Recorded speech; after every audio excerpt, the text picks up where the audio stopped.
Oh, hey there. So this is very exciting to me. We have tape and bed almost completely done. So that is a beautiful, beautiful thing to me. Thank you, Billy Feaster and Sharon Feaster, and your guys. In this case, one guy has done all this by himself. So thank you for that. I just want to say that there is so much ugliness in the world, and I don't want to be a part of any of it.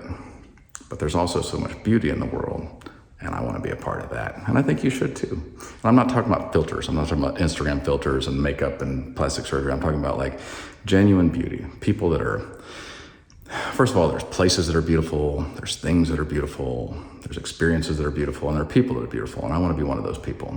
I think you should strive for that. So I think you're a beautiful person when you give yourself to God, when you give yourself to others, to your family, to your friends, and just become something worthwhile.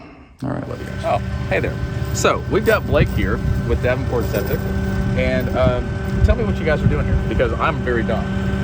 So we're installing a lift station that's going to an already existing aerobic treatment unit. This is for when you're adding an additional building and you already have an aerobic treatment unit. We can pump the waste uphill to the already existing unit. Uphill? Uphill. I thought crap goes downhill.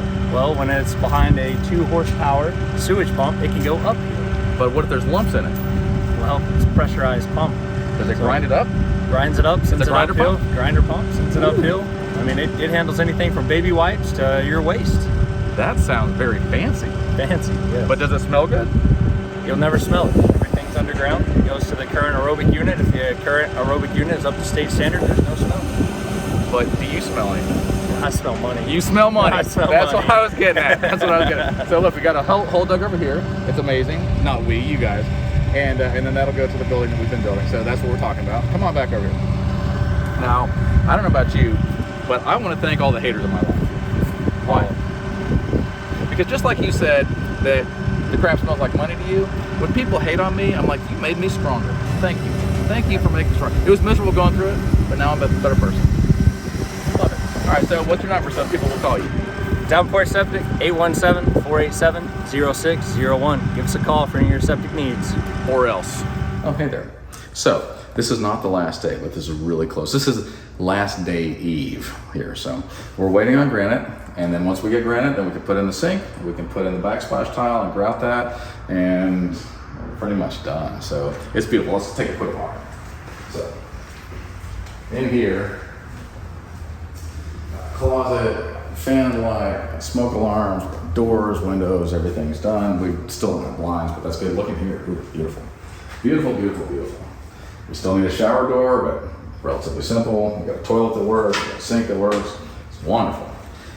And then all the laundry room. Let's take a look. Laundry room here, brand new appliances and shelves, all these things. I love it. All right, so many times in my life, people have asked me to come speak at events or things, and hey, will you come talk to fill in the blank, right? And a few times somebody has said, I love your story, I love your testimony. Can you tell your story, but leave Jesus out of it? And my short answer is no, but my longer answer is this.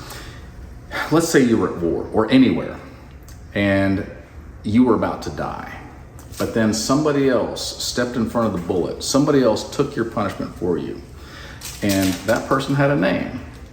But then later, after they gave you life, after everything past that was a gift from them, and they sacrificed their own life for you, then somebody says, can you tell your story, but just in an ambiguous way as to who saved you, who helped you? I'm like, no, that would be a disservice to them and to me and to anybody who hears this story, because without Jesus, there is no story in my life. Without Jesus, I was dead a long time ago. And so if you're like, hey, John, will you come tell your story, but leave Jesus out of it? I'm sorry, but the answer is no. But I do love you guys so much. So have a wonderful night. Love you. Oh, hey there. So as you can clearly tell, we have cleared the land, and it looks so much better. We also got that deck on there. I don't know if you can, nope, that's not gonna work. We got the deck on, we got the house painted, we got the roof on, sheetrock, insulation, tape and bed, plumbing, electrical, heat and air, all that stuff is done, and we're making progress. I put in a culvert this morning. We're going to put in the driveway today, so I'm very happy. Now, The older I get, the more I just feel like, you know, like time flies. And I'm sure you guys probably feel that way too. I mean, today's December 1st, and I feel like just yesterday was November. So what do I know? Anyway, that's all I got for today. Hey there. So this is the front of the house, right before the driveway gets put in. I'm so excited. Now, I don't know about you guys, but I saved a ton of money on Black Friday and on Cyber Monday by completely ignoring all the advertisements and all the sales and all the things that were going to save me money. In fact, a long time ago, probably 15 years ago, me and my family were all like, you know what? You buy me things, no offense, that I don't really want. And I buy you things that I take no offense, that you probably don't really want. And we go in debt, not me, but other people go in debt trying to get people nice gifts. And it's a waste. And so we don't want to participate in this tradition. You come visit me, I come visit you, we spend time together, we call each other, we love each other, but you don't have to get me cards, you don't have to get me gifts, I don't need any of that stuff. Now, obviously, we still do for the kids because you want your kids to grow up and be materialistic and, programmed to expect things all the time. That way they feel entitled and they just feel like unhappy because nothing is ever enough, because they get that material thing that they want and then they're left with a hole inside them still, and they're like, well, maybe I need another thing or another thing or another thing, and it keeps that hunger of materialism going so they could be a consumer. So obviously we still get things for the kids, but adults, we just leave it be. So I highly recommend it. I've been so much happier and more at peace, and like I saved so much money. In fact, I'm turbo rich now just from that one thing, not from working hard. Look at the size of that driveway. Maybe you want a house for Christmas. Maybe you're pre-qualified. Give me a call. This one will be ready by Christmas. No problem. No problem. We got sheetrock almost completely done. Well, tape and bed almost completely done. Then we got a texture paint, put in floors, outlets, lights, cabinets, counters, tile. Easy. We'll be done in a couple weeks. Okay. So today is pretty much the final day. We got granite in, we got the sink in, we got backsplash in, we got appliances in, some furniture. How amazing is this? Now look, we got a couch, we got a resident. Braxton. So Braxton, answer me this. Yeah. What is the stupidest animal in the jungle? Polar bear. All right, come on. I mean, like, why in the world would you have a polar bear in the jungle? It's stupid, right? Anyway, we still need to get a shower door, so that's what we're missing here. But we do have a toilet, and it works. Not like works like I work. It just sits there, but it functions properly, and that's important. We got a sink, mirror, lights, blah blah, heat and air. It's truly amazing. And then here, the furniture and stuff. This was a patch of dirt not that long ago, and now it's like living quarters. Now, I want to speaking of living quarters, I think about things getting better and so on, and what I eventually look forward to is that Jesus is building me a home, right? And I'm so excited, and a new body, right? And my ex-girlfriend, she's like, when we get to heaven, we'll have new bodies and they'll be perfect. She goes, mine won't change much, but I'll barely recognize you. And I was like, thank you. I'm so grateful. That was such a sweet thing to say. Like, it's okay to laugh at that. I laughed out loud, like, wow, you just said that to me. But inside, I'm like, I do have a lot of room for improvement. Now, most people are like, I'm perfect or whatever. I know better. But so anyway, thank you, person that I will not name, for saying such a sweet thing to me. I appreciate it. And you are beautiful. All right, thanks. Oh, anyway, so we showed you the apartment side, and that was amazing. But this is the garage side, and it's so huge. Look, it's a 3-car garage, but it's oversized. And then there's a utility sink over there. There's a hose bib over there. Attic access, lots of lighting, and a water heater. Amazing. Now, it's not a hot water heater. That's redundant because you don't heat hot water. Anyway, I just want to say that cashiers are always checking me out. I don't know if you guys have that same problem, but I'm just like, I feel dirty, like, just, why are you doing that to me? Now, at the end of all time, there are 3 things that will be remembered. What are they? Braxton, do you know? Nope. I'll go ahead and tell you. The discovery of fire, when we landed on the moon, allegedly, and this magnificent building here. And you guys got to be a part of it. Thank you. Oh, hey there. So, today, we're gonna put in a new fence because the wind blew over my other fence. The wind looks a lot like my hammer. So if anybody wants this old fence, take a look over there, Josh. If anybody wants that, get in touch with me soon, or else it's gonna go to little fence heaven, which means it's gonna get burned up. All right, now, the last job we did, there was molehills everywhere. You remember that? Yeah, he's nodding his head yes. So there was moles everywhere, and they got to pretty big hills, but they weren't mountains, so that was good. But then we saw every once in a while a mole would stick his little head up, right? And we're like, oh, there's one. We got kind of in the habit of looking at them. And then this was the strangest thing. We didn't have our camera ready, but the mole popped his head up and he had like a little priest collar. And I was like, holy moly. Oh, hey there, filters and gentlemen. I'm hoping you're having a wonderful day. We are, I did say filters and gentlemen. It's because so many of you girls, like, I can't trust you. I'm sorry, but I look and whatever your profile picture is, whatever your stuff is that you post, I'm like, not real. It's not real. You're a bunch of fakes. Sorry. There's probably some guy fakes too, but it's very few, you know, unless they're enjoy the company of other gentlemen or whatever. So today we're working on this fence, and first you have to put the poles up, and everything's got to be metal poles now because, you know, we're metal. So you can take a look over this way. You'll see that we've got some poles up, and then we just pan right around. Oh, look at that, beautiful. But then you come over here and there's none. Well, what's that on the ground? Oh, that's a string, because we pull a string and that way we get a straight line, and then we measure off and we spray paint along the string every 8 feet, and then we get the string out of the way and we dig our holes with that auger over there. So that's really amazing. Now, a lot of times people are like, I wish that you wouldn't have any suffering in your life. But the truth is that oftentimes our salvation comes through our suffering, and nobody wishes suffering upon somebody. But at the same time, like, if we're honest, if we look back at our life, then the bad thing that happened led to making us stronger and led to the good thing that happened. That never could have happened unless you went through the bad thing. That's not the whole story. That's a part of the story. So if you guys are familiar with writing stories, there's always a character arc, okay? So let me tell you what this means. There's a protagonist and an antagonist. There's some kind of a problem. There's some kind of a struggle, right? So it's man against nature, man against God, man against himself, right? Then there's some kind of a problem. We want that problem solved. The protagonist is not necessarily the bad guy. The protagonist is the person you're rooting for. Sometimes you root for the bad guy. I'm sorry. Anyway, protagonist and antagonist are taken like blow for blow, and they're leveling up. Each one of them's leveling up, and it's just like there's no way that one of them's going to win because they're basically equals, okay? And then at some point, the protagonist has a character arc, and this is what usually happens. Something bad happens to them to the point where they realize all is lost, it's hopeless, and this is important, I'm willing to sacrifice myself for the good of other people, because they realize I can't win. And when they do that, it seems like they dip down, but it's like pulling back on a bow and then releasing, right? Because that is the character arc that then launches them far ahead of the antagonist, and then they're able to win the victory, okay? So oftentimes in life, we're like, I don't want the bad thing to happen, but then when the bad thing does happen, life is actually better, and we are better. And so as much as nobody really wants to say it, it was God's will that Jesus died on a cross. It was God's will that Paul was in prison for 2 years. If he hadn't been, we wouldn't have the New Testament, because he wrote all that while he was in prison, right? It was God's will that Peter was crucified upside down. And you're thinking, well, that's horrible. And yet, that was God's will, because he got glory through that. And here's what, not in some sadistic, mean way, but in the way that's like, I will stand for God no matter what.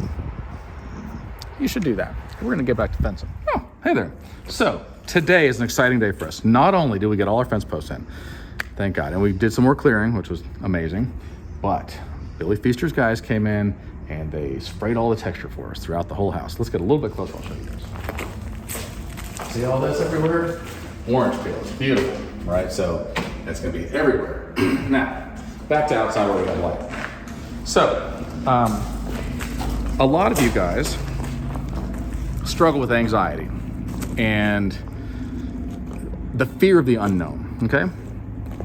And I realize that when things are unknown, it's probably harder to trust God. But that's exactly when you need to trust God, right? And the more time that you do trust God and he comes through, you're like, I know he's going to come through.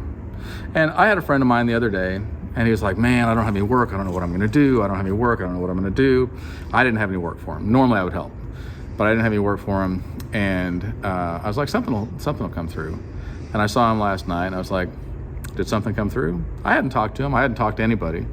And he goes, yeah, man, God came through. It was the weirdest thing. Like this happened, this happened, this happened, and this happened. I'm like, I'm not surprised at all. So then earlier today, I was telling my guys, like, hey, we might be out of work once we're done with this job because I don't have anything else lined up right now, which is rare. And I was like, but it'll work out somehow. God will provide. And then my phone rang, and now I got work again. So it happens all the time. I think it's very, very smart, very wise of people to understand God will provide for me. And so I can have peace in that moment. Even though I don't know what's going to happen, I can't control what's going to happen. You look like an idiot trying to control everything. You know what you look like? You look like a guy running after the tide trying to mop up the sand. It's dumb, right? But look how busy I am. You're like, yeah, but the tide's going to come and the tide's going to go and it's not going to matter. You're going to be fine. Stop stressing over every little thing. Your anxiety doesn't help anything. Your fear and your doesn't help anything. Find your peace, woosah, and just trust that God's gonna take care of you. And then you'll be like this, he did. Love you guys. Hey there. So, I just wanted to show you guys, we got fence poles up. This house also has a storm shelter, and sometimes that's a thing. Now, I'm gonna be honest with you, I'm not afraid of tornadoes. Here's why. A tornado can come ripping through your neighborhood.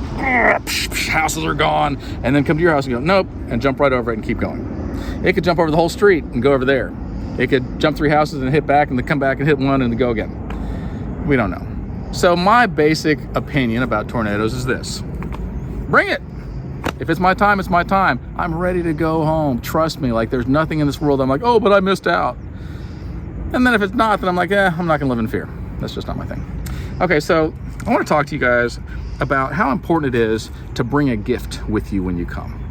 This sounds like hypocrisy for me because I'm not a gift giver as far as Christmas presents, but I am a gift giver in like, I want to bring something to the table, right? For me, a lot of times that's fixing things. I don't know. There's a lot of guys and I'm like, you don't fix anything? Do you ever like help people or protect people or like, are you even a man? I mean that in the nicest possible way.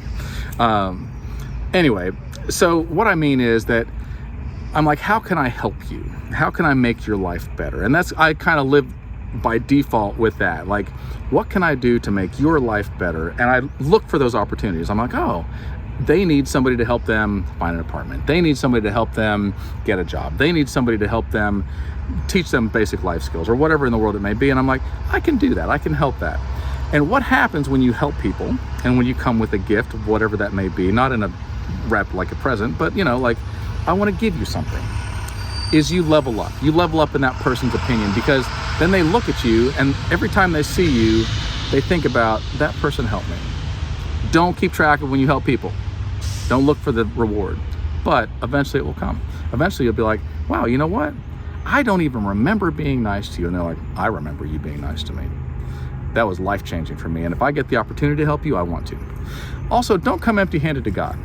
We want, hey God, I need this and this and this and this and this and this, help my friends, blah, blah, blah, blah, blah, blah, blah. And God's like, and I've got some things for you. And you're like, I don't want to hear that.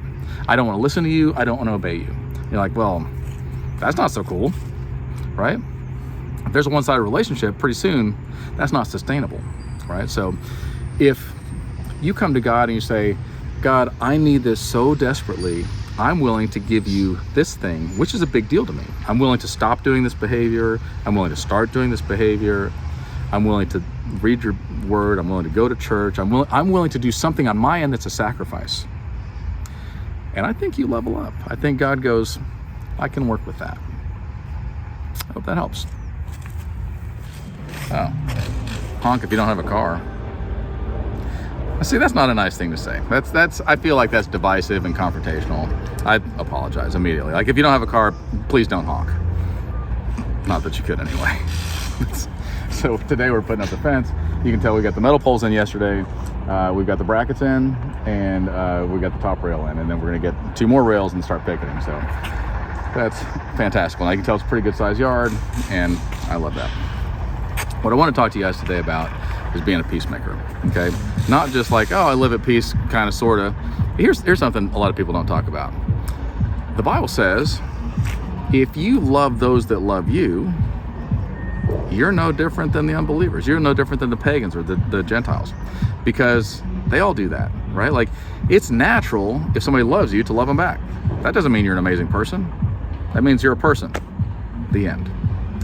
But to love your enemies, to make peace with those that have tried to make war with you successfully, that's a big deal. I think that's a really big deal. And I think when I see stories of reconciliation, I know I talk about this often, that makes me happy. And I think that makes God happy too. So if you got somebody that you got beef with and you got bad blood, and when you hear their name, you're like, and when they hear your name, they're like, maybe it's time to just say, hey, look.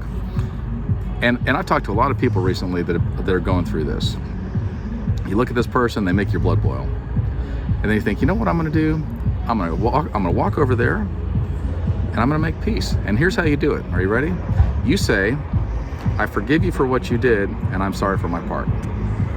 And then most of the time, people are like, I'm so glad you said something, because people don't really want to hate each other, right? And when you give them every reason not to, then they're like, well, this is very disarming. I guess we'll be friends again. What else am I going to do? They're lazy. So make some peace today. Love you guys. Oh, hey there. So I'm here to remind you to not be part of the problem. Be the whole problem, right? Screw being the solution. Yeah. It's underrated. It really is. Yeah. So I've been inside painting. That's why I look like a rodeo clown, as Josh says. And you guys have been out here picketing. Is that right? Yeah, we've been picketing. We will not take this any longer. How long will you take it? Any longer. No, you won't take it any longer. No. I don't know how long that is. That's to be determined, but hold on. Yeah. It sounds like, Twisted Sister, like what, 40 years ago said we're not going to take it, but I don't know if they have been taking it. What do you think? Not the kind of picketing Twisted Sister.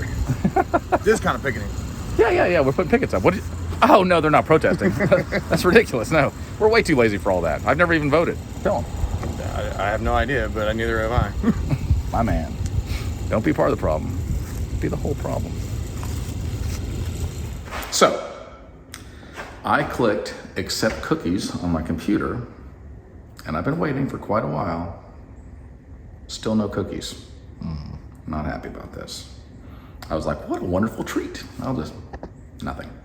All right, so I painted, and it's beautiful. And it's still shadowy, right? Because we don't have any power. But soon, we will have the power, like He-Man, and it will be amazing. Are you so excited, Josh? I'm thrilled. I mean, for real. Let's just take a quick walk. Ready? Come on. Let's go. Got a bathroom in here, got a bedroom in here. Look at this stuff. This is like, I don't think we've done like a walkthrough tour on this yet, but you remember what this did look like? Yes, sir. Rock wool everywhere. Maybe a bunch of termites holding hands. Not really lumber, but man, we have just like kind of killed it. You can see the spray foam up in there. Can you see that? All new heat and air, all new electrical, all new plumbing. It's gonna be beautiful. This is gonna be on the market probably in like a week or two. So if you want to come see it, then by all means, come and see it. If you've got the cookies, like I don't know who to talk to about that. Do you know, Josh? I mean, do you know about computers? Yeah, but maybe the Girl Scouts? I didn't see anything about Girl Scouts on that website. It said, click here to accept cookies. I'm like, okay. Oh, that's that's totally different. I'm confused. So, remember Hansel and Gretel? Yes. They left the breadcrumbs. Yes. So they could find their way back. Yeah. So in internet slang, cookies are like a trail that you leave so people can follow you where you go so they can target you with ads. Oh. Well, but when do I get the cookies? There are no cookies. Lies. So I accidentally washed my hair in dog shampoo, and I'm feeling like such a good boy. Sorry. So today our electrician came and wired up all the outlets and all the switches and all the lights and all the fans and all the everything. And I would kiss him, but it's physically impossible to kiss myself. Or my electrician, whatever his name is. He's very invisible, but I see him when I look in the mirror. Anyway, I want to talk to you guys about this. Did you know that by trying to satisfy ourselves, we become unsatisfied? Now think about this. You're like, I want to be happy, and so I want to do things that will make me happy. I want to keep pouring things into this hole that's inside of me, hoping that I will feel good. But the more you do that, the worse you feel. That's because a couple things. First of all, we're made to serve each other. We're not supposed to be isolated. We're meant to help each other out. You are given gifts so that you can help other people with those gifts. You're not given strength so that you can lord it over people. You're given strength so you can help those that are weaker than you. And the same is true with money and skill and all the things, right? And also, some of us, and I said us because I'm included in this number, are warriors. Not worriers, but warriors. And the safest place for us is in the battlefield. When we come and we withdraw and let somebody else do our hard work, when we let them fight our battles for us, first of all, that's lazy. And secondly, we become vulnerable. And that's when bad things start to happen. That's when temptation creeps in. When we're bored, idle hands are the devil's workshop. We need to be doing things. Even if you're rich, even if you're old, whatever in the world it is, it doesn't matter. Find something for your hands to do. And you will feel better about yourself if you find something to do that helps other people. That's my thought. Oh, hey there.